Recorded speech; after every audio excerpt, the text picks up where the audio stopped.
Assalomu alaykum. Samarqand shahar hokimligi axborot xizmati haftalik yangiliklar haqida xabar beradi. Samarqand va Samara shaharlari o'rtasida xalqaro hamkorlik munosabatlari mustahkamlanmoqda. Samarqand shahar hokimi Fazliddin Umarov Samara shahar okrugi rahbarining birinchi o'rinbosari Ashurkova Yuliya Aleksandrovna boshchiligidagi delegatsiyani qabul qildi. Muloqot davomida savdo, iqtisodiy va investitsiyaviy hamkorlikni kengaytirish bilan bir qatorda turizm sohasidagi aloqalarni rivojlantirish masalalariga alohida e'tibor qaratildi.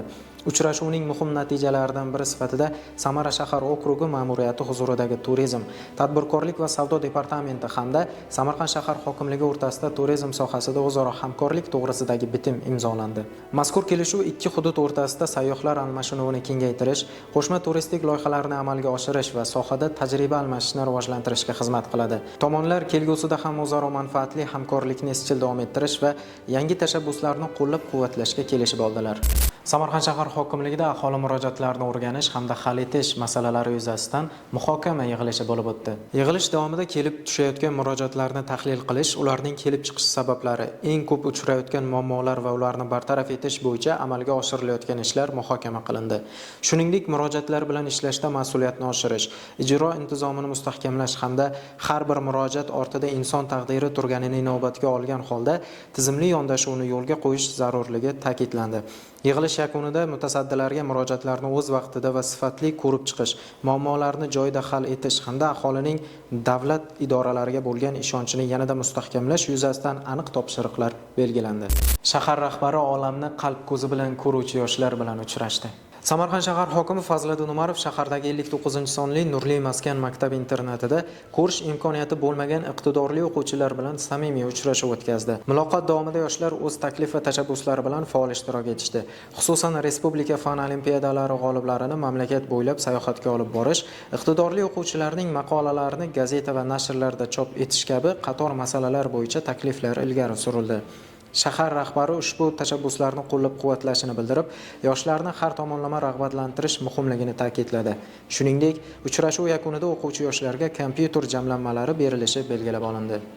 Samarqandda World Edu 2026 xalqaro ta'lim ko'rgazmasi o'tkazildi. Mazkur ko'rgazmada yurtimiz bilan bir qatorda Yevropaning bir qator davlatlari, xususan Rossiya, Belarus, Qozog'iston, Turkiya va boshqa mamlakatlardan vakillar ishtirok etmoqda.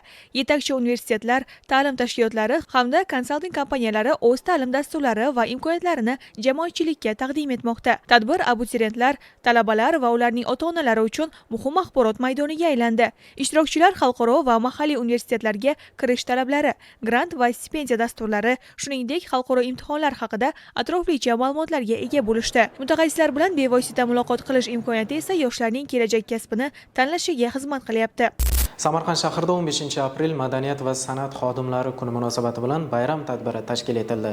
Tadbirda shahar hokimi Fazliddin Umarov hamda viloyat hokimi o'rinbosari Rustam Qobilov ishtirok etib, madaniyat va san'at vakillarini samimiy tabrikladi.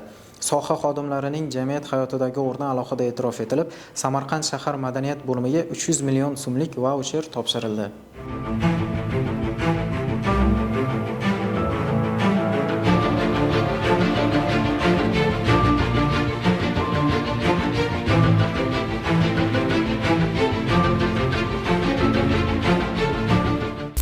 Samarqand shahri bo'ylab nosoz yo'llarni bosqichma-bosqich ta'mirlash hamda asfalt yotqizish ishlari amalga oshirilmoqda.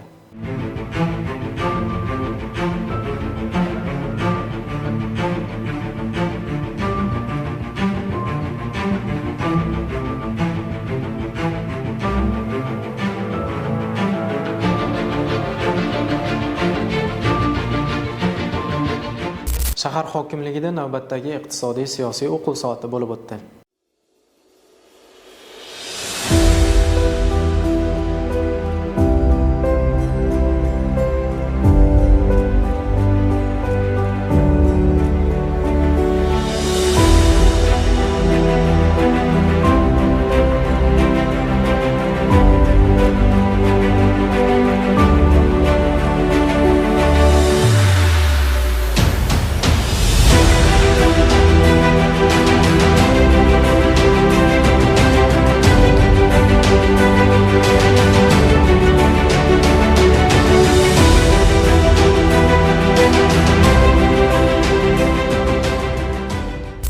Bizda hozircha shular, kelgusi dasturlarimizda ko'rishguncha salomat bo'ling.